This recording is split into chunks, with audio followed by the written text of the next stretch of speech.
Buenas tardes, buenos días o buenas noches, donde quiera que ustedes estén. Hoy el tema es sobre la gran ramera de Apocalipsis. La ramera está vestida de púrpura y rojo. Es sabio notar que la púrpura y el rojo son los colores del poder real, de la realeza. También fueron los colores, creo, de los emperadores romanos y de los reyes. De todas maneras, el color antiguamente, y bueno, creo desde siempre usado por la realeza, la púrpura y el rojo. Creo que la púrpura y el rojo de parte de los cardenales de la Iglesia Católica, para algunos significa que son también ellos de alguna manera parte de la realeza, algo que podría bien parecer si se estudia la Edad Media y ese periodo. Aunque en realidad la Iglesia Católica le da el significado de rojo al rojo sangre, porque el cardenal es el obispo que se le considera capaz del martirio por la fe. Y bueno, no sé qué decir. Lo que sí sé es que realmente la púrpura y el rojo son colores representativos de la realeza. Y la prostituta de Apocalipsis, ¿no?, está vestida de púrpura y de rojo, significa que tiene un poder real, como el de la realeza. Significa que tiene un poder sobre los estados, o sea, porque acuérdense, el rey gobernaba un reino, lo que hoy llamamos un estado, y prácticamente tiene un poder, tiene el poder de la realeza prácticamente, pero es una prostituta, y es muy rica, y está ebria de la sangre de los profetas, también de los mártires. Ahora bien, ¿quién mató a los profetas? Sabemos todos que fue Jerusalén, o Sion, el templo de Jerusalén. ¿Quién persiguió a los primeros cristianos? Tomemos solamente la época en la cual fue escrita Apocalipsis, sin tomar las demás, pero para las demás también vale lo mismo hasta hoy en día.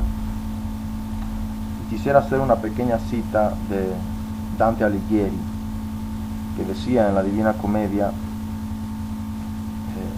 sean hombres y no ovejas perdidas, no ovejas locas, sino sean hombres, porque en medio de ustedes está el judío. Y bueno, la conspiración judía bancaria, o sea, de prestamistas, de crear dinero desde el dinero, prestar lo que no se tiene y cobrar después intereses y enriquecerse con eso, o sea, hago notar solamente eso, han llegado a ser no solo las personas más ricas del mundo, de los cuales Bill Gates está muy por debajo, y que no se cuentan ni siquiera en los rankings, porque no tienen que hacer saber a la gente que ellos son los más ricos. Son verdaderamente las personas más ricas del mundo, porque poseen prácticamente todos los bancos de todos los países y todo el dinero de todos los países del mundo occidental, y no solamente. Por varios medios también poseen la influencia y poder sobre también el mundo del Lejano Oriente y también del Medio Oriente. Estos banqueros, los Rothschild, tan cierto es esto que cuando los musulmanes quisieron hacer una revolución en la cual querían implantar un sistema por lo cual el banco no prestaba intereses, surgieron un montón de revueltas islámicas que ya estaban siendo preparadas, pero surgieron de repente en ese momento para acabar con esos estados que querían implantar un banco según un sistema bancario según lo que dice el Corán, que también era lo que decía el cristianismo primitivo, o sea, que estaba en contra de la usura, es decir, en contra de prestar dinero que no se tiene y hacer crear también del dinero otro dinero que no existe, es decir, intereses, ¿no? Ya que si todo el dinero que existe en el mundo ha salido de un banco, salió como préstamo, y cobrarle intereses significa cobrar intereses que no existen como dinero, es decir, que siempre se va a aumentar la pobreza por algunos lados, ¿no? Porque le vas a quitar siempre, ¿no? Cosas, o sea, estás defraudando, o sea, estafando es la palabra, disculpa, al mundo entero. Eso es lo que está haciendo. Engaños, brujerías contra el mundo entero. Entonces, este poder, esta riqueza desenfrenada, mucho mayor que el Vaticano, mucho mayor que Bill Gates, mucho mayor, o sea, es una riqueza verdaderamente exagerada, que está en manos de estos que se dicen judíos, de los judíos, bueno, digamos así, los judíos. los que se dicen ser los judíos, y que siempre cultivaron querer regresar a Sion, y lo lograron, ¿no? En efecto, dice la bestia sobre la cual está sentada la mujer, la prostituta, es una bestia. Recordemos en el libro de Daniel, las bestias que son imperios, son reinos. Entonces aquí se habla de una bestia. La bestia sobre la cual está sentada la prostituta es una bestia que antes existía, pero que ya no existe. O sea, imaginémonos estar en el año en el cual se escribe Apocalipsis, ya no existe. Consideremos también que en los primeros 100 años del cristianismo, hasta el año 100, digamos por ahí, hubieron dos persecuciones de los emperadores romanos o de Roma hacia los cristianos, que fueron la de Nerón y la persecución de Domiciano, que fue en la época en la cual se escribió Apocalipsis, entre otras cosas. Fue Apocalipsis, la gran mayoría de los expertos dice que se escribió en el año 90-95 después de Cristo. Es decir, después que ya Jerusalén había caído, ya no existía el reino de Judea, ya no existía la dinastía del rey Herodes, que llevaba la púrpura real, ya no existía, como los demás reyes, entre otras cosas. Entonces había caído Jerusalén. Recordemos la destrucción de Jerusalén y la destrucción del templo de Jerusalén, que estuvo en una de las 7 colinas de Jerusalén, llamada Sion, que es una de las 7 colinas de la ciudad de Jerusalén, que la Biblia llama la gran ciudad. Varias veces, no solamente en Apocalipsis, también en el Antiguo Testamento, llamada Jerusalén la gran ciudad, no obstante sea una pequeña ciudad, pero es llamada la gran ciudad, ya sea en el Antiguo Testamento, ya sea en Apocalipsis, varias veces. Por ejemplo, cuando dice de los 2 testigos de Apocalipsis, habla en un capítulo de 2 testigos, los cuales fueron asesinados, según Apocalipsis serán asesinados, lo que dice ahí, y sus cadáveres quedarán tendidos en las plazas de la gran ciudad en la cual fue crucificado su Señor, o sea, Jesucristo, o sea, Jerusalén, donde fue crucificado el Señor Jesucristo, que es evidentemente el Señor también de los 2 testigos. El Señor del Nuevo Testamento es Jesucristo, ¿ok? Entonces, entendámonos para entender lo que dice, y por lo tanto llama a Jerusalén la gran ciudad, aunque dice que esa gran ciudad donde fue crucificado el Señor, en lenguaje figurado se llama Sodoma y también Egipto. Entonces tiene que ser Jerusalén, porque ya en el Antiguo Testamento la llaman gran ciudad, aún siendo pequeña. Y aquí donde fue crucificado el Señor tiene que ser el Señor Jesucristo. Por ende, ¿no? Tiene que ser Jerusalén. Y entonces la ciudad donde quedaron tendidos los 2 testigos en las plazas, los cadáveres, que luego resucitaron después de 3 tiempos y medio, después de 3 días y medio. Y bien, también la gran ciudad es Babilonia, la gran ciudad, por lo tanto es también Jerusalén. En efecto, sus comerciantes Babilonia eran los grandes, los poderosos del mundo, dice al final del capítulo de la condenación de Babilonia, porque tus comerciantes eran los poderosos del mundo y engañaste al mundo entero con tus brujerías. Digamos que hubieron 2 persecuciones de Roma a los cristianos, pero en realidad la persecución de la sinagoga fue constante por todo el primer siglo. Siempre. Nunca dejó de ser la persecución de las sinagogas hacia los primeros cristianos. Siempre fue constante, mientras que la persecución de Roma fueron 2.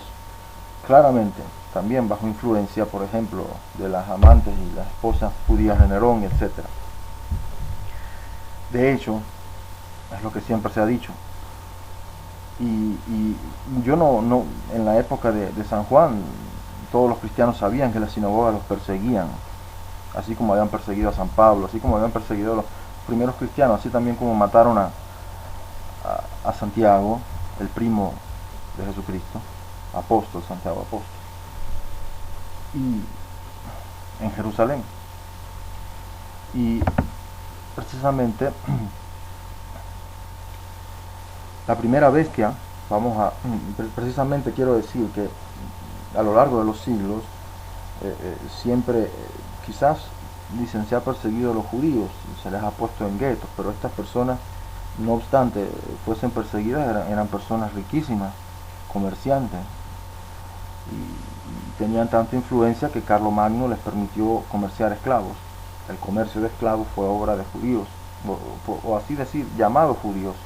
Yo veo a estos judíos que dicen ser judíos mucho más similares a una descendencia, o a ser descendientes de los fenicios, más que de un pueblo judío elegido por Dios allí ¿no? De las 12 tribus de Israel allí en Palestina, que tienen que ser, obviamente los palestinos sí son descendencia de ese pueblo de la Biblia, porque son los judíos que quedaron viviendo allí alrededor de Jerusalén. Los romanos destruyeron Jerusalén, murieron un montón de personas ahí, un montón de judíos, y muchos más fueron llevados como esclavos. Destruyeron a Jerusalén y prohibieron a los judíos gobernar Jerusalén, ¿entiendes? Pero a los alrededores hubieron judíos que se quedaron viviendo en los alrededores, ya no tenían Jerusalén, se habían ido todos los escribas, los fariseos y esas autoridades y todo, ¿no? Ya el templo no existía más, pero las personas que se quedaron allá a los alrededores viviendo eran los descendientes, eran judíos, y hasta hoy en día, hasta que llegaron luego los sionistas y quisieron largarlos de allí. El 30% de los palestinos, consideremos, eran cristianos. Claro, ellos eran descendientes en sangre de los judíos que quedaron allí, pero ya se habían olvidado de ser judíos, porque se habían ido también con la diáspora, se fueron todas las autoridades judías, ¿no? Rabinos y todos se fueron de allí hacia otros lados, pero allí quedaron muchos judíos viviendo. O sea, entonces hay una distinción entre el pueblo de sangre y digamos, estas autoridades que son las pertrechadoras de lo que se llama el sionismo. Ahora, aunque yo también considero que pueden haber, evidentemente, no es que tú puedas condenar a todos, pueden haber judíos, o sea que aparenten estar en buena fe, que digan cosas sensatas, y los hay, no es que no los hay, y los ha habido.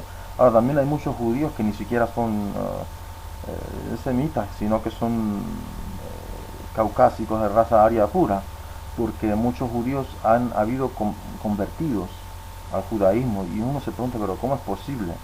Si los judíos prácticamente no hacen un proselitismo, son un grupo cerrado.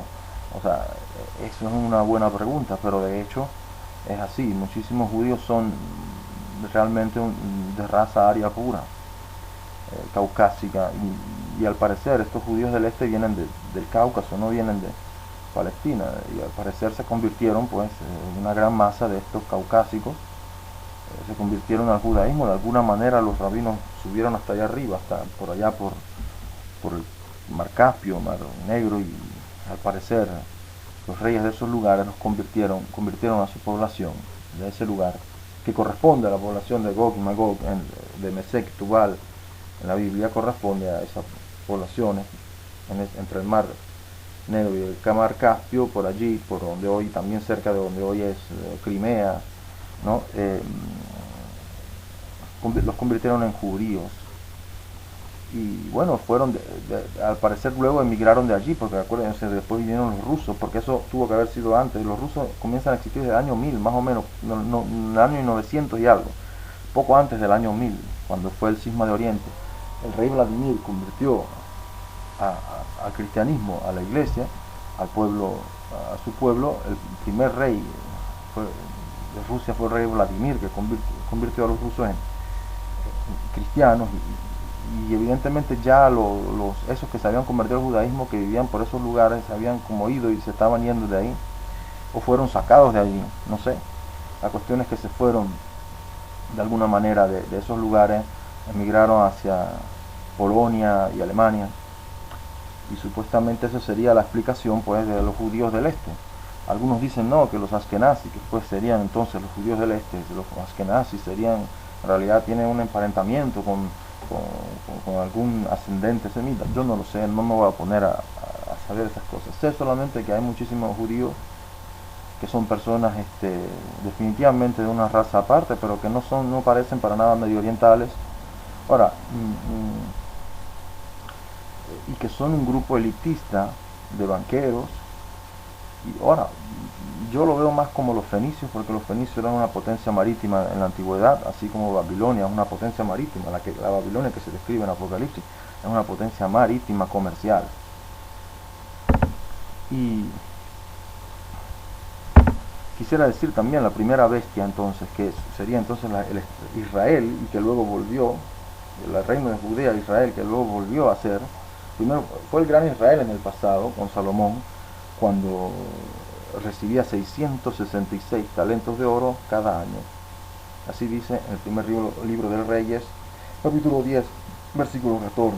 Por lo tanto, 666 es un número que simboliza la riqueza de esta bestia que es Israel, el gran Israel, o de los judíos, o llamados tales.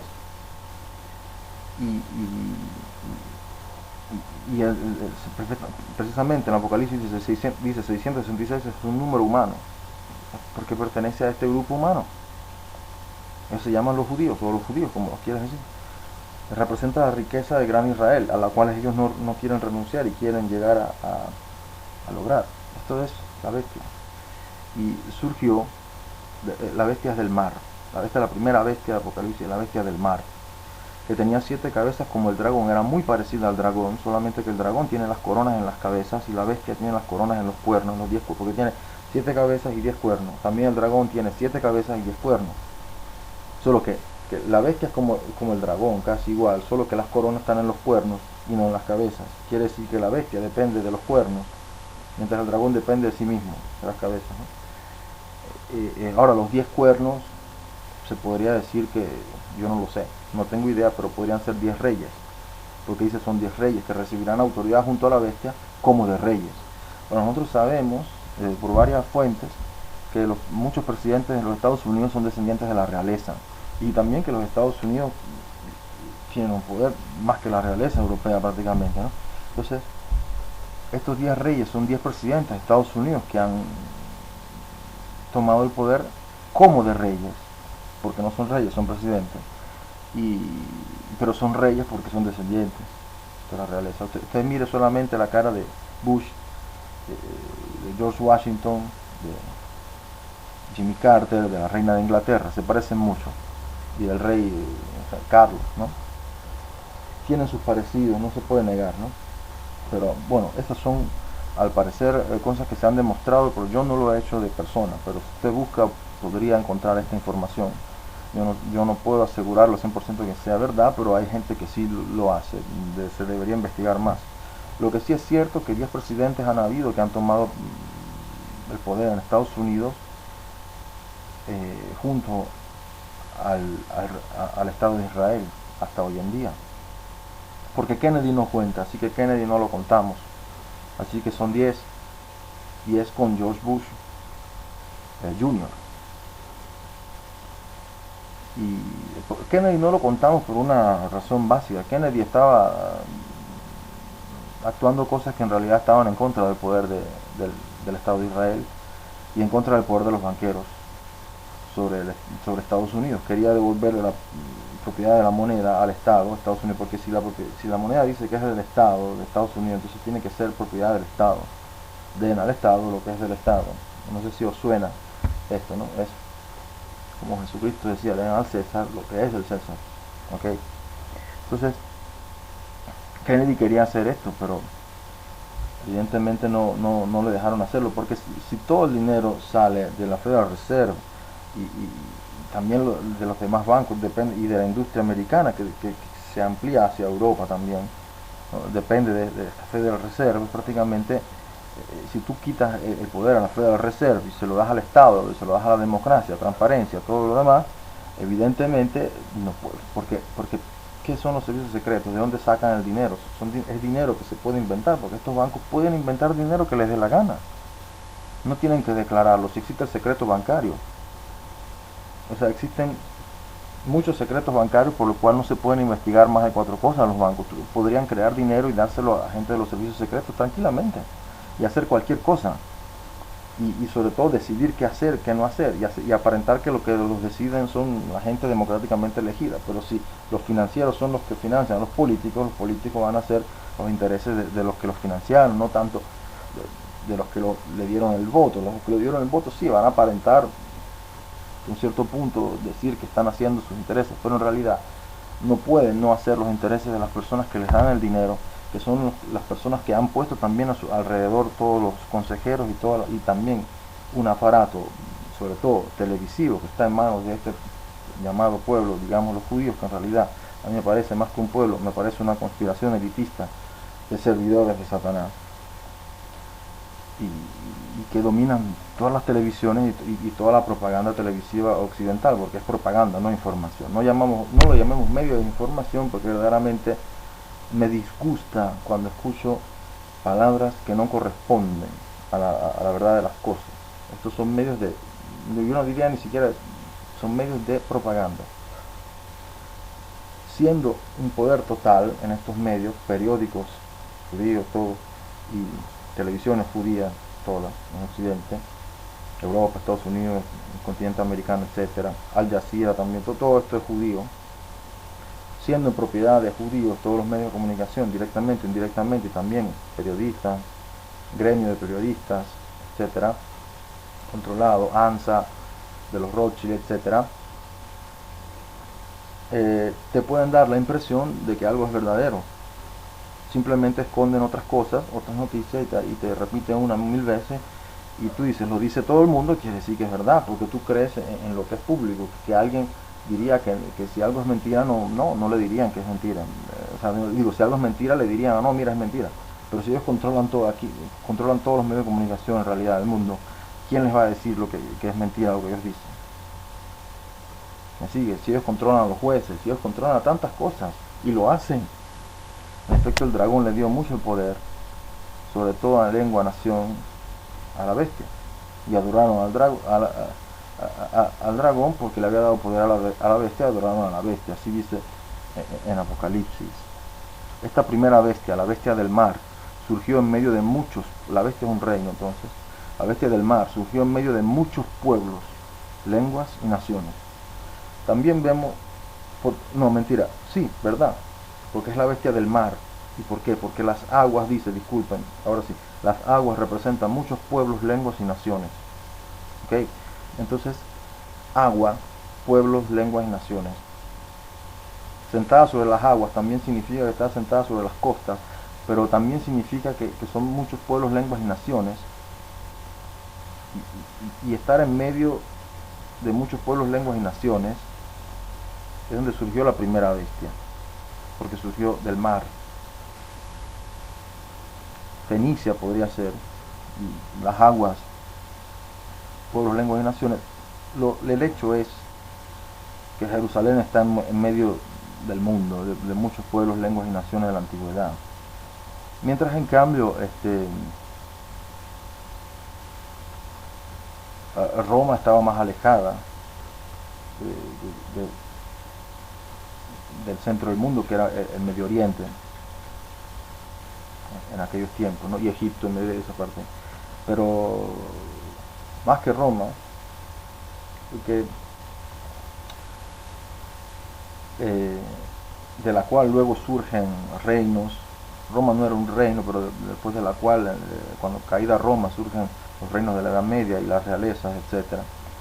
Pero aparte de esto de las realezas, Estados Unidos está bien lejos de todos los pueblos, lenguas y naciones, porque ya luego Roma se vuelve el centro del mundo y todo lo demás. Ya el Medio Oriente queda en segundo plano, ¿no? En la historia, ¿no? Y luego están por allá muy lejos la China, la India, ¿no? Todo lo demás. Pero y acá estaba Mesoamérica, ¿no? El continente americano. Estados Unidos estaba muy lejos de todos los demás pueblos, lenguas y naciones del mundo. Y es Estados Unidos la segunda bestia, la bestia de la tierra, pues, porque si la primera era del mar, y el mar es agua, y el agua son pueblos, lenguas y naciones, Jerusalén está en medio de muchos pueblos, lenguas y naciones. El reino de Israel, pues, está en medio de muchos pueblos, lenguas y naciones. La segunda bestia, la bestia es de la tierra, la segunda. Por lo tanto surgió lejos de pueblos, lenguas y naciones, lejos del agua.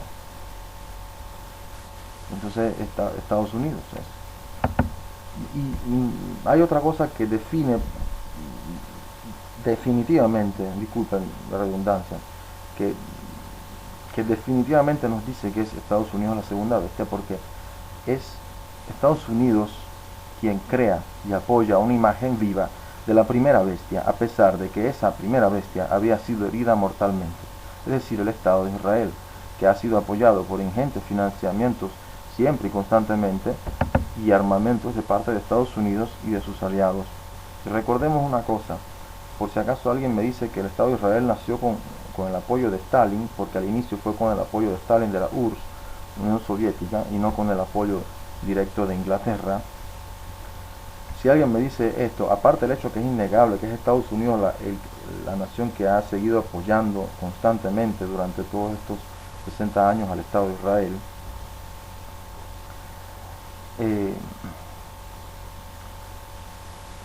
hay que recordar otra cosa para que podamos saber más, que se nos revele la verdad. Y es que Nueva York, que es un feudo judío financiero, bancario, Nueva York financió a los comunistas leninistas y a la Unión Soviética, mantuvo y financió por 70 años. Y usted no me cree, yo quisiera leerle esto, y solo para empezar, y lo leeré de un capítulo de un libro de un tal Martín Lozano, y ese capítulo se llama La falacia bolchevique, y quisiera sin más ni menos leer unas cuantas, bueno, varios párrafos para que se den cuenta de la verdad de que Nueva York financió a la Unión Soviética. En pleno fragor de la revolución bolchevique, con Lenin y Trotsky al mando de la misma, la ciudad de Petrogrado fue escenario de graves convulsiones sociales que comenzaron los círculos proletarios de esa localidad, extendiéndose muy pronto a los marineros de la flota del Báltico, vanguardia durante 1917 del levantamiento soviético. El 28 de febrero de 1921, la tripulación del acorazado Petropavlovsk emitió una resolución en la que se formulaban las reivindicaciones de la tropa naval, resolución que sería aprobada al día siguiente en el curso de una asamblea de toda la guarnición de Kronstadt. Los principales puntos del programa aprobado eran la reelección de los soviets, la libertad de palabra y de prensa para los obreros, la libertad de reunión, el derecho de fundar sindicatos y el derecho de los campesinos a trabajar la tierra de modo que lo deseasen. Reivindicaciones todas ellas supuestamente fieles al supuestamente más puro ideario soviético, que era en realidad un engaño. ¿Por qué? Porque así pues los marineros de Kronstadt no se sublevaron contra la causa revolucionaria, sino se habrían sublevado contra el régimen totalitario del Partido Comunista. De hecho, uno de los párrafos de la resolución, cuyo elocuente título era ¿Por qué luchamos?, rezaba de este modo, entre comillas: al efectuar la revolución de octubre, la clase obrera esperaba obtener su libertad, pero el resultado ha sido un avasallamiento mayor de la persona humana. Cada vez ha ido resultando más claro, y ello es hoy una evidencia, que el Partido Comunista Ruso no es el defensor de los trabajadores que dice ser, que los intereses de estos les son ajenos y que una vez llegados al poder no piensan más que en conservarlo. Como se podría apreciar, volvían a reproducirse los mismos hechos que ya tuvieron lugar durante la Revolución Francesa, y de nuevo se levantaban los parias para reclamar la soberanía del pueblo. La Revolución Francesa, que también fue obra de estos judíos iluminados que financiaban Rothschilds, y que también fue un fraude, ¿no? Y la Revolución Francesa, y los restantes señuelos en cuyo nombre habían sido movilizados contra el régimen anterior. No sería ocioso decirte que también el desenlace se reprodujo otra vez el 2 de marzo. El 2 de marzo, Lenin y Trotsky, disculpen, el desenlace se reprodujo otra vez, como en la Revolución Francesa, quería decir. El 2 de marzo, Lenin y Trotsky denunciaban el movimiento de Kronstadt y lo calificaban de conspiración blanca, ordenando acto seguido la provisión de una fuerza de 50.000 hombres que al mando de Tukhachevsky salió para aplastar la revuelta. En la noche del 17 al 18 de marzo, tras encarnizados combates, la expedición punitiva penetró en la ciudadela rebelde defendida por 5.000 marinos y aplastó la insurrección. Entre los supervivientes, una parte fueron fusilados y el resto trasladado a campos de concentración de Archangelsk, Kolmogorov la revuelta de Kronstadt, había declarado Lenin durante el 10º Congreso del PQS, celebrado en marzo de 1921, es más peligrosa para nosotros que Denikin, Yudenich, Kolchak, jefes de contrarrevolución, todos juntos. La represión y el Gulag fueron instituciones consustanciales al Estado bolchevique desde sus inicios. Así, en una fecha tan temprana como 1925, la cifra oficial de fusilados por el régimen marxista se elevaba a 1.722.747 personas, de los cuales un 75% eran obreros, campesinos y soldados. No obstante, y debido precisamente a su carácter oficial, esa cifra no recogía las ejecuciones sumarias, ni las muertes ocurridas en las prisiones, ni mucho menos aún las masacres colectivas. Según otro recuento igualmente oficial elaborado por el propio régimen leninista en 1922, había 825.000 personas internadas en campos de concentración de Kolmo, Kem, Narin, Mormane, Tobolsk, Portaminsk y Solovsky.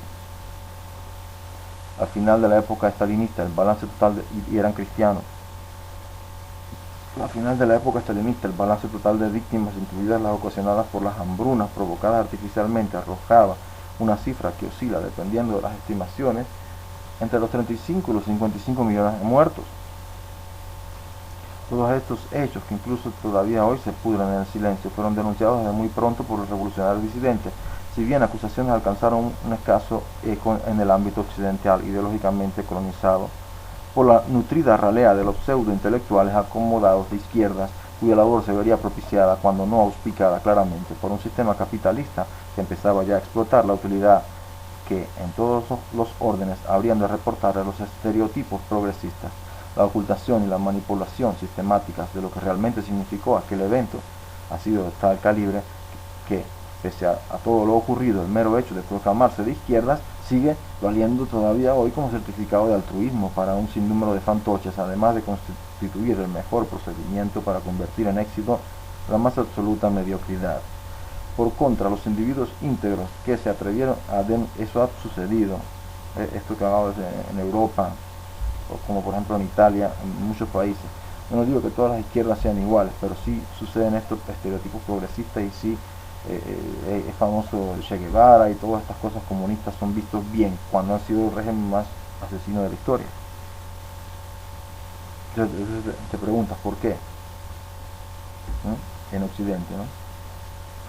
La ocultación y la manipulación sistemática de lo que realmente significó aquel evento ha sido de tal calibre, ya lo leí, disculpen. Por contra, los individuos íntegros se atrevieron a denunciar la mascarada criminal de los comunistas, fueron metódicamente silenciados y escarnecidos por una jauría de desalmados y medradores, que a cambio de su bajeza han venido recibiendo la correspondiente recompensa en forma de reconocimiento y estatus social. Esto es Occidente, señor. Esto es Europa occidental. Vayan pues estas líneas en homenaje y desagravio de André Gide, calumniado y vejado por sus denuncias de la infamia bolchevique por sus antiguos colegas de la Liga de los Derechos del Hombre, y de Víctor Serge, Boris Suvarin, Panay Istrati, Arthur Koestler, un judío, que también, bueno, en fin, de tantos otros militantes de una causa falaz que repudiaron tan pronto como los acontecimientos pusieron de manifiesto que en realidad no era su causa.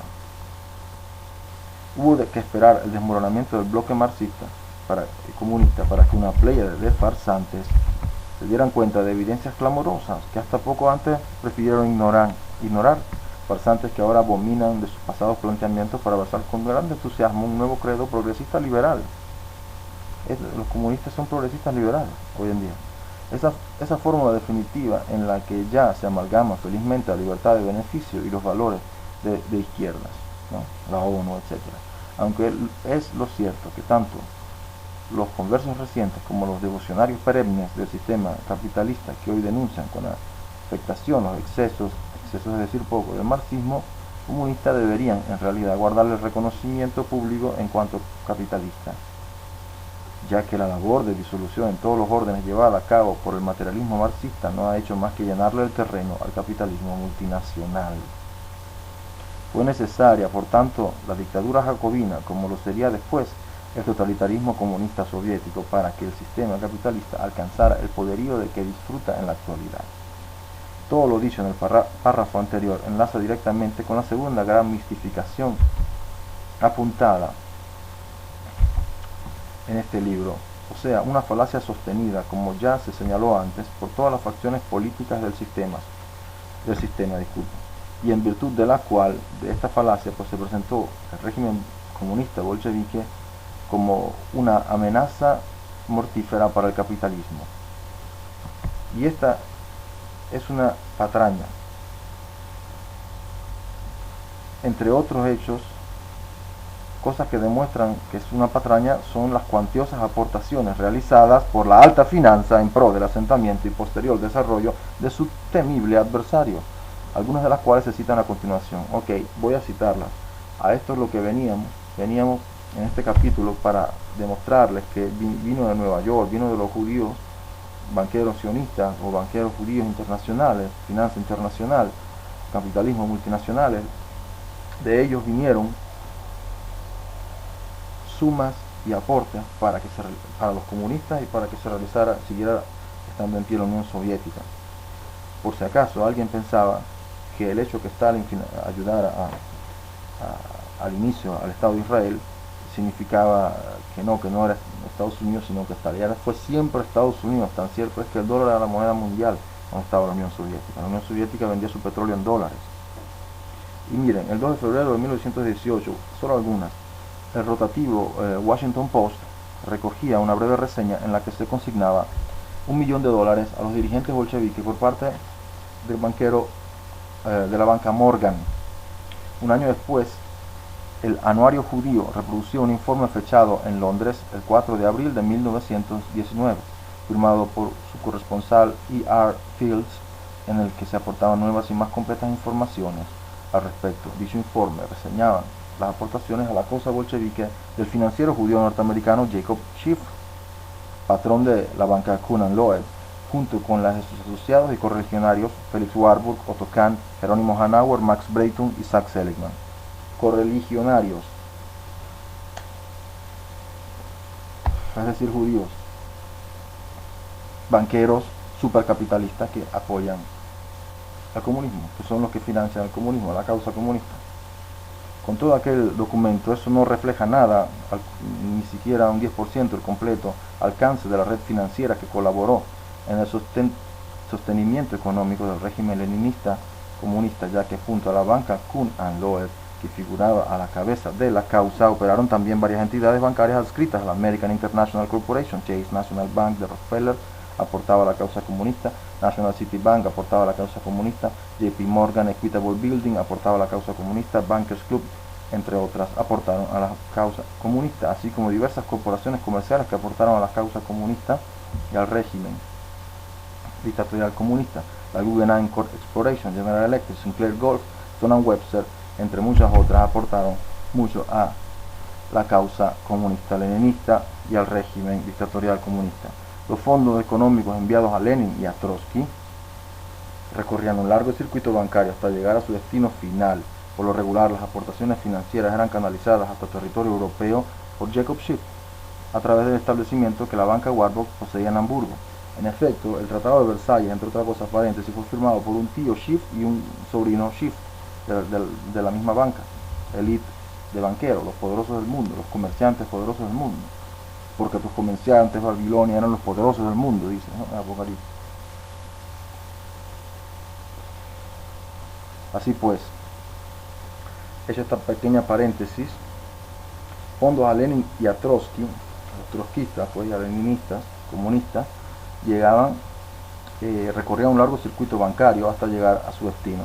Por regular, las aportaciones financieras eran canalizadas hasta el territorio europeo por Jacob Schiff, a través del establecimiento que la banca Warburg poseía en Hamburgo, y esta última a su vez las hacía llegar a las diversas cuentas abiertas por los intermediarios de Lenin en varias capitales europeas.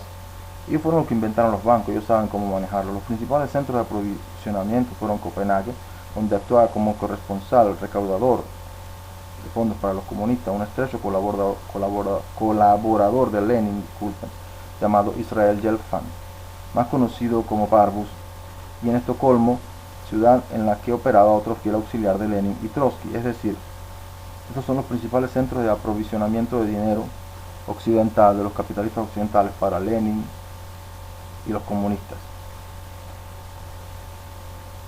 En Estocolmo, en la ciudad donde operaba otro fiel auxiliario de Lenin y de Trotsky, que se llamaba Jacob Furstenberg.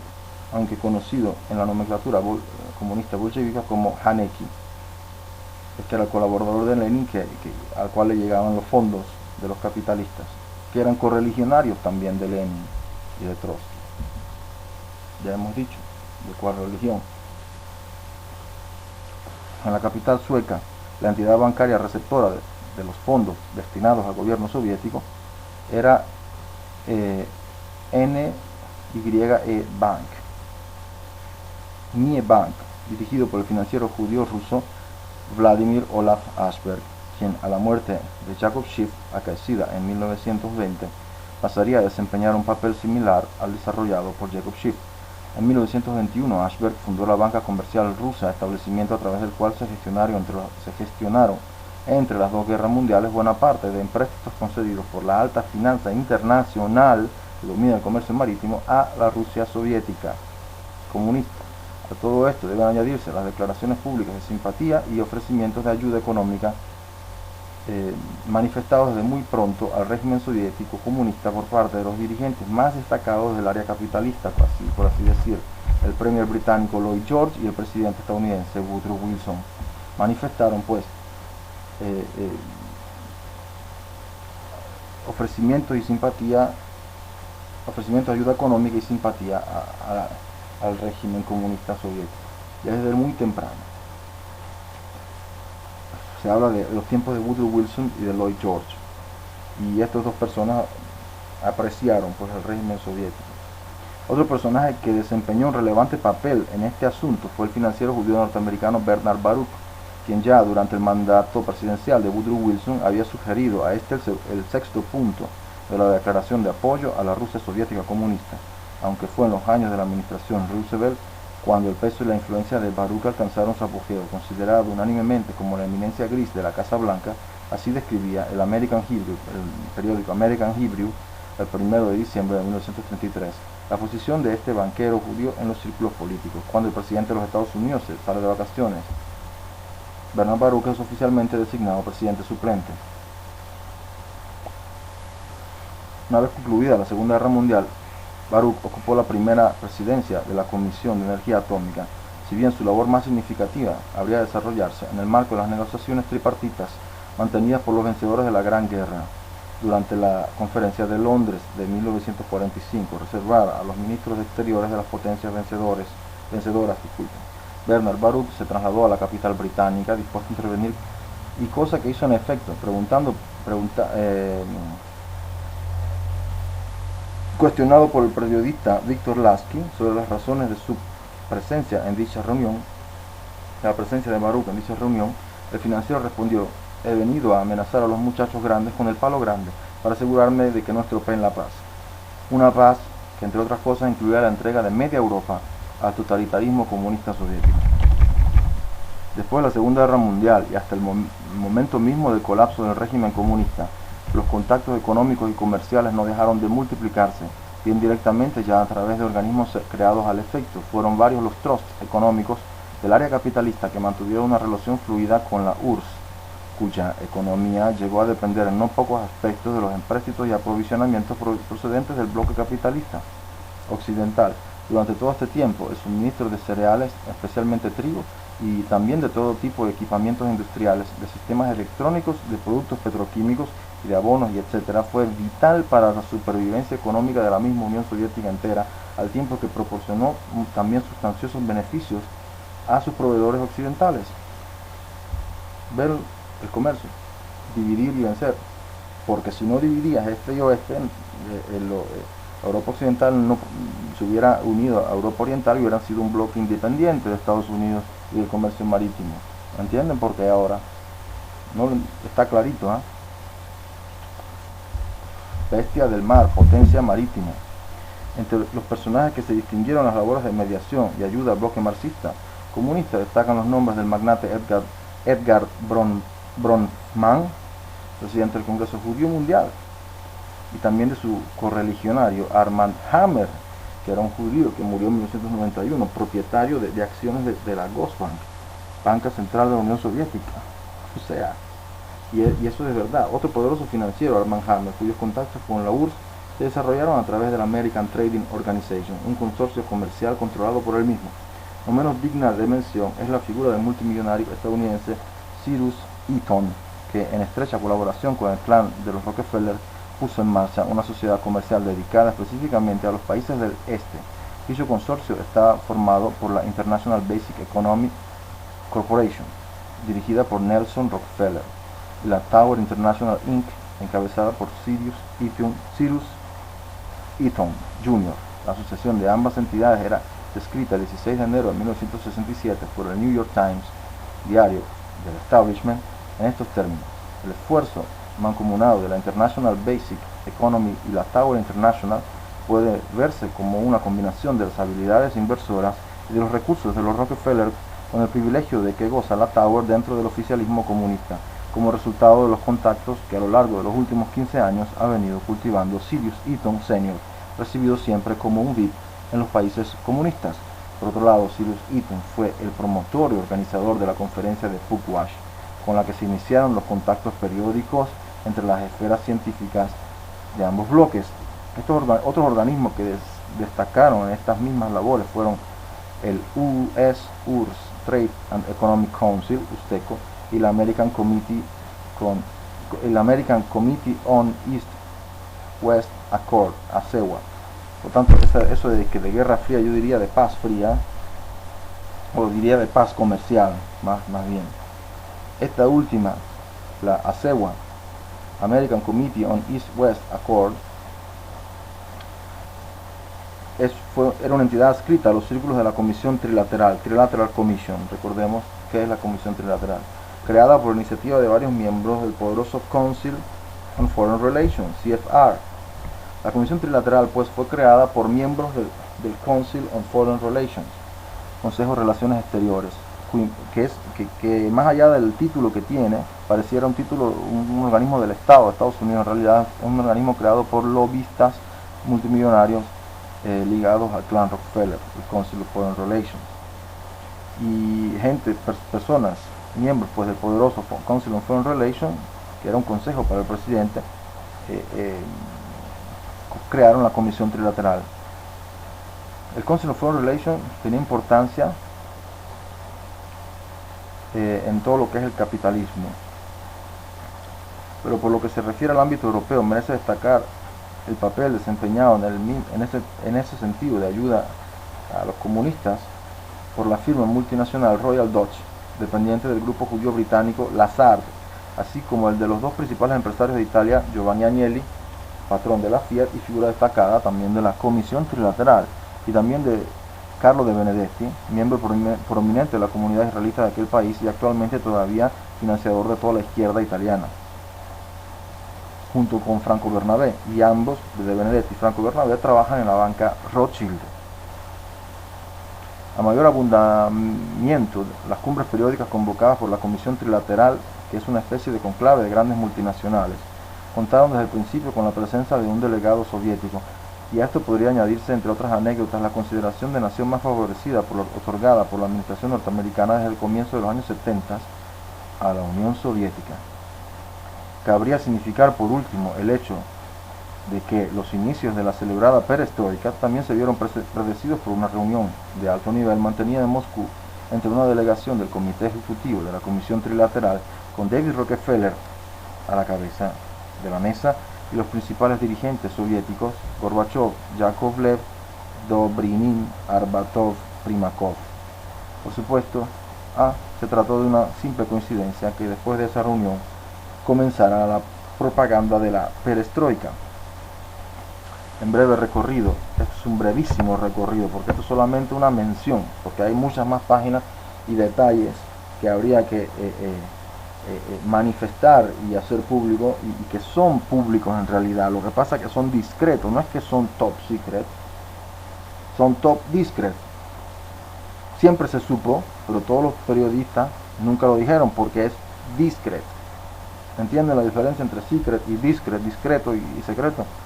Bueno, así que nos engañaron por tantísimas décadas. Los periodistas son ellos los que tienen el poder. En breve recorrido efectuado a lo largo de este capítulo, bastará para constatar la puntualidad con la que se ha desarrollado la célebre dialéctica hegeliana y cómo de la antítesis de los falsos opuestos, capitalismo y marxismo, ha resultado finalmente un capitalismo multinacional y progresista de la ONU, que todavía financia muchos partidos comunistas y mucha izquierda con mucho comunismo, y es la fórmula más idónea, según el establishment, que era el mismo siempre, para impulsar la expansión de ese modelo socioeconómico materialista, o sea, que todo lo considera material y autoritario y también consumista, y al mismo tiempo paradójicamente comunista, propagandísticamente comunista, porque el imperio necesita controlar la oposición y por lo tanto necesita que toda la oposición sea comunista para que ellos puedan mantenerse como los jefes de esa oposición. Toda la oposición tiene que ser la izquierda, siempre tiene que ser así. Ahora, yo no niego ninguna razón de nadie, no niego nada, simplemente estoy diciendo que en realidad en altas esferas todo lo que es la izquierda, casi todo diría, es una manipulación, casi todo. No digo todo, porque todo no es, porque hay diferentes tipos de izquierda, pero lo que quiero decir es lo siguiente. Miren, si alguien te dice bueno, malo, encendido, apagado, tú en realidad te acostumbras a trabajar como una máquina, como una computadora, como un lenguaje binario. O sea, alguien te dijo que este es el bueno y que este otro es el malo, y tú razonas solo según las premisas que te han dicho.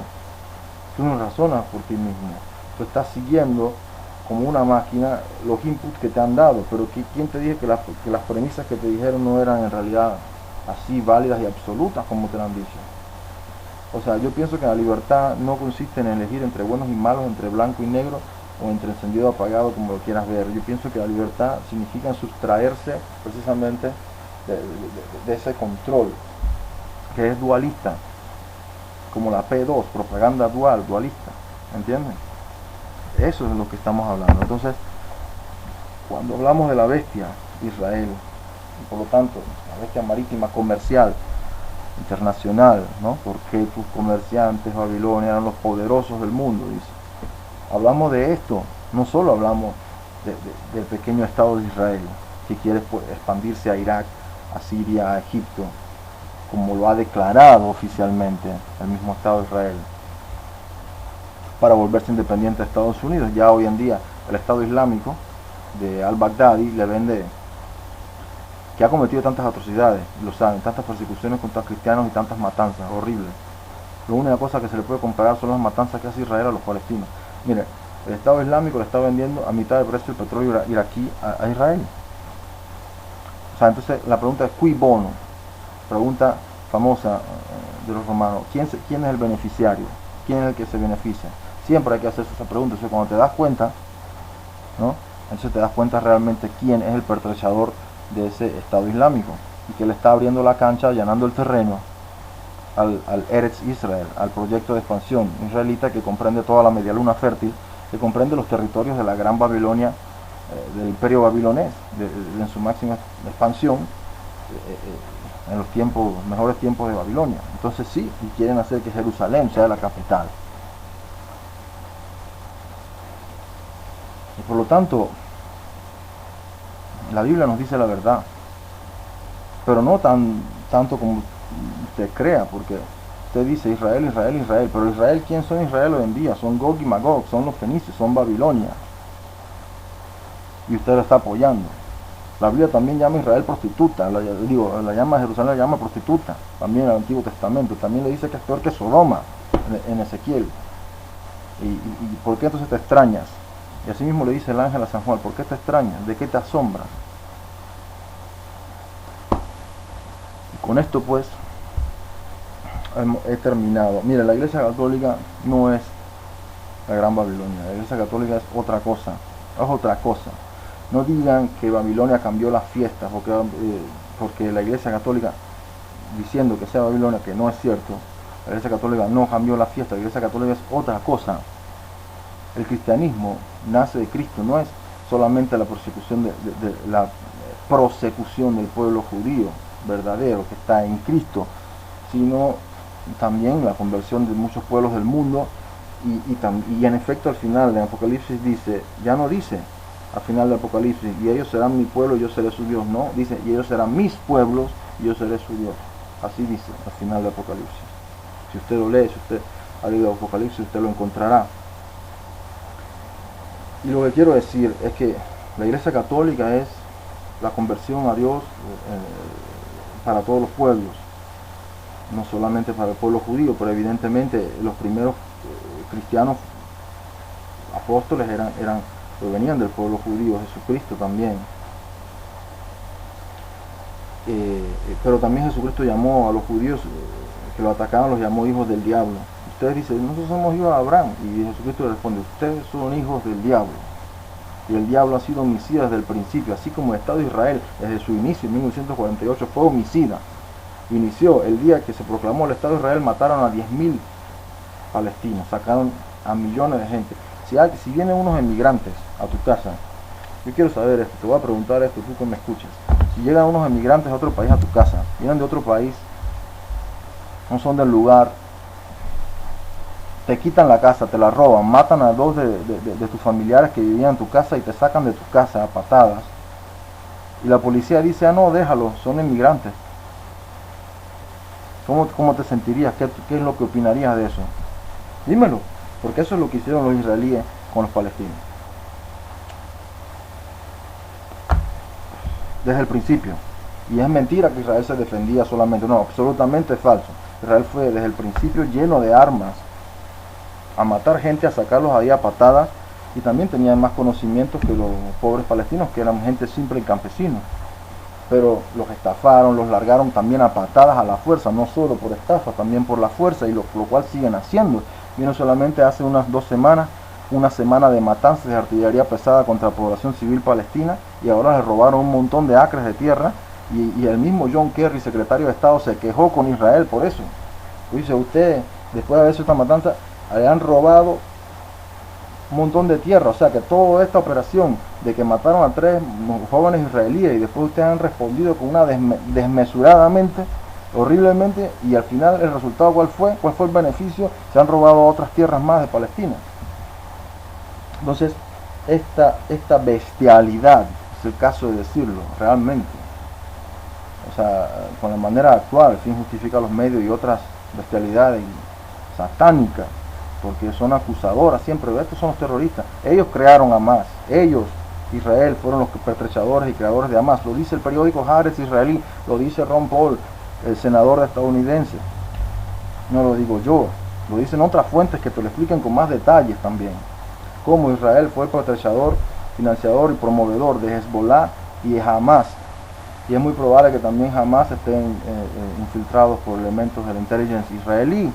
De otra manera también, gente de la inteligencia israelí se ha expresado públicamente, uno desde Turquía, en una noticia que había salido que decía que Israel utiliza en su mayor parte falsas banderas para crear sospechas hacia las naciones árabes, islamistas. Yo no estoy defendiendo a los musulmanes, pero estoy diciendo que el Estado Islámico, ese Estado Islámico está hecho por mercenarios de 88 naciones, que están al sueldo de Arabia Saudita, aliado número 1 de Israel, con armas estadounidenses, israelíes, y también apoyo de Turquía en parte, y de Qatar también. Y por eso tú ves que hay tantas personas que se convierten al Islam para luchar en la yihad. Se convierten porque les pagaron para convertirse, para ir a luchar allá, para Estados Unidos, y que es el aliado de Israel, el que creó la imagen viva de esa bestia, que es el Estado de Israel, que era la primera bestia a la cual se refiere Apocalipsis. Entonces Estados Unidos, que es la segunda bestia, que dejaba caer fuego del cielo, porque en efecto bombardea desde el cielo, quería bombardear Siria, en apoyo a los rebeldes sirios, que eran los Freedom Fighters, así los llamaba la CNN, Freedom Fighters, rebeldes, así tú dices, rebelde, qué solio, qué pifia, ¿no? Que todo, Freedom Fighters, luchadores por la libertad, y que eran en realidad tremendos terroristas horribles que hacían matanzas. Yo vi cómo esos Freedom Fighters en esa época, cuando todavía los llamaban todos los días Freedom Fighters, mataron a un montón de niños. Yo vi los sesos de los niños en el piso y ellos gritaban Allah Akbar, Allah Akbar. No saben hablar otra cosa que eso. Y también vi muchas noticias de muchas cosas, que el ejército sirio había atrapado a varias gente del Mossad israelí entre esos terroristas, y Obama quería apoyar a esos terroristas horribles, a esos criminales, y ahora te dice que quiere ir en contra del Estado Islámico, y tú te lo tienes que creer. Pero ¿qué es esto? Eso es una toma de pelo que te están haciendo, totalmente, ¿no? Entonces, ¿por qué? ¿Por qué te tienes que creer a alguien solamente porque es la autoridad, porque es lo que dice la televisión? No le creas, no te la bebas. Si no quieres pensar por ti mismo, ni siquiera pienses, no le creas, no lo apoyes, porque realmente me disgusta el engaño, me disgusta que tomen el pelo a la gente, a todo el mundo y a mí. Es un disgusto lo que me da. Y realmente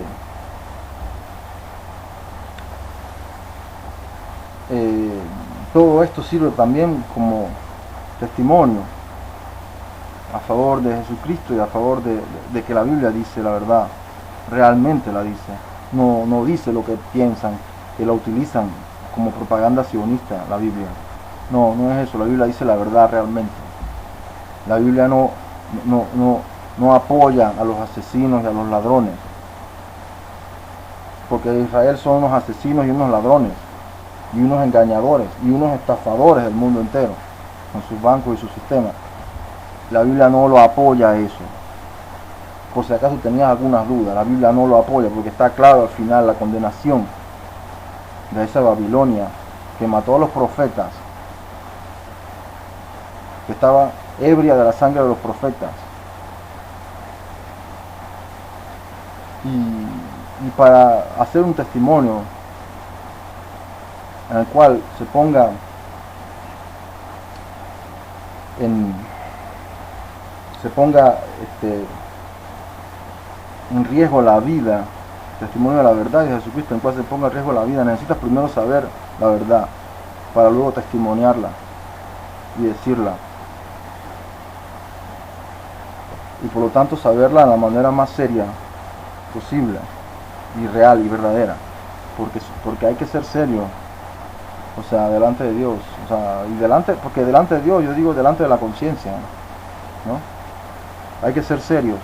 Y yo pienso realmente que aunque tú seas padre de familia y te vaya mal después por culpa de dar un testimonio de la verdad contra la psiquiatría, por ejemplo, contra los judíos, contra el liberismo, o sea, no, contra el liberismo no, porque ahora todavía es ambiguo, está a la izquierda, deja eso a un lado, pero a favor del hecho de regresar la soberanía monetaria a los pueblos y naciones europeas, por ejemplo. Eso es uno.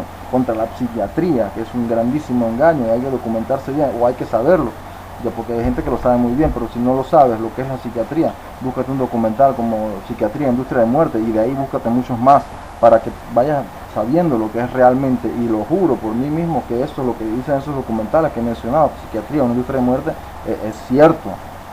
No es propaganda, es cierto. Puede ser propaganda porque todo es un esquema, pero es cierto, no solo es cierto, no solo es lo que dicen, sino que es cierto lo que dicen. Hay Psiquiatría, una industria de muerte y demás documentales de ese tipo. Entonces, para testimoniar la verdad delante de la sociedad y poner en riesgo tu propia vida y la de tus hijos, eso es tener vocación al martirio, pero eso es amor a la verdad, más que uno mismo, y eso es tener vocación al martirio. Y también uno opinará que por qué voy a poner en riesgo mi vida y la de mis hijos, pero te voy a decir otra cosa. Piensa también en otra manera. Tus hijos quizás luego, si no pones en riesgo tu vida, crecerán bien con dinero, pero no con la verdad. Entonces, ¿qué tú prefieres dar a tus hijos? ¿Un testimonio o el dinero? Ahí te la dejo.